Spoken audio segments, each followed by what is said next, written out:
The word we are going to elucidate is prognostication. Prognostication, it's a noun. इसका मतलब है पेशगोई करना या पेशीनगोई करना। फ्यूचर के बारे में कुछ लोग बताते हैं तो ये उसके लिए इस्तेमाल होता है prognostication.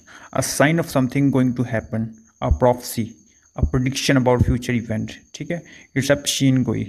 कोई इवेंट फ्यूचर में होना हो तो उसके बारे में कुछ लोग पेशगोई करते हैं, तो ये वो मतलब है। प्रोग्नोस्टिकेशंस को जब हम सेंटेंस में देखते हैं तो first sentence is gloomy prognostications prove to be false, यानी कि उसकी जो पेशीन गोई थी वो गलत साबित हो चुकी है। In other sentence our focus here analyse and commentary rather than prognostications, हमारा काम क्या है एनालाइज और कमेंट्री करना, उसकी बजाय प्रोग्नोस्टिकेशन करने की बजाय।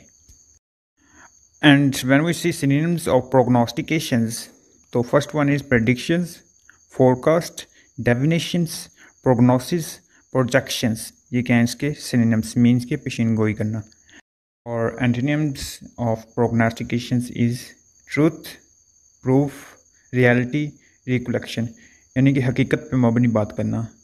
प्रोग्नोस्टिकेशंस के ये क्या हैं, एंटोनिम्स हैं। तो वर्ड का था हमारा प्रोग्नोस्टिकेशंस, वो क्या है, नाउन है।